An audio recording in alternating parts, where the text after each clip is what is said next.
All right, so he used to primarily use cover two, at least when he played me. And it was actually pretty effective, but I showed him quite a few times that I could beat it over the middle, even when he covered the deep middle.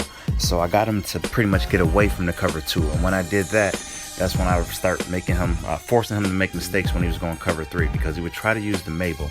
Now the Mabel, they got rid of it in Madden 19, so you can manually do it, which is basically putting two guys in the flats, one low, one high.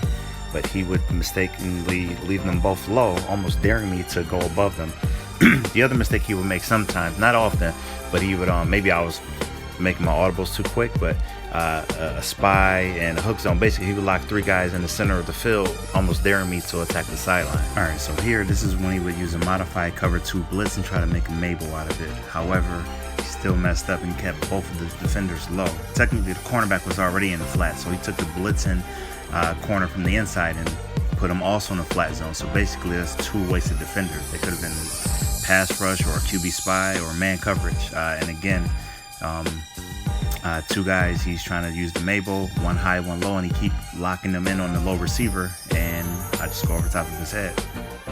All right, so here we are in the Super Bowl, and by this time, I actually had enough time to figure out exactly what he was trying to do with the Mabel, or basically having the two defenders in the flats. They were basically going to do that all the time on the strong side, and actually he had them on both sides. On the right side is technically a manual guy, but still, he has four guys pulled too low in the flats, and I could just go right over the top of the head. But again, it was designed to go to the strong side, and he has them entirely too low, two guys in the flat zone. Basically, two guys covering the same part of the field, leaving right behind them wide the hell open.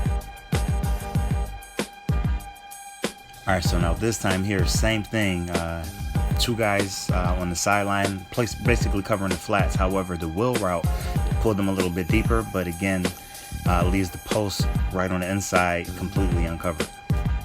And again, picking up on the tendencies, again, knowing that he's going to try to do the Mabel, which is one high, one low, but he keeps making a mistake and putting them both low.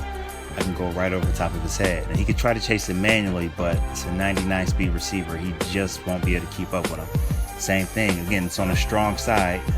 Two guys in the same zone. So go away from the strong side. And there's just not enough players on the opposite side of the field to keep up with it. All right, so here we are again. It's a 1-point game in the Super Bowl, and I'm down. And I know exactly, by picking up on his tendencies, that there's going to be two guys on the wrong side of the field. So I roll everyone to the opposite side, and it's just that simple.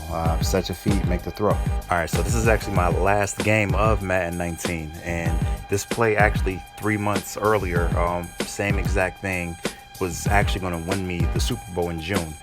So I saw the play before because, as I mentioned earlier, he has that tendency of running it 3, 4, 5 times in a row. And again, when I saw on first down that he was going to make the mistake of putting both guys in the flat, second down went right over the top of their head.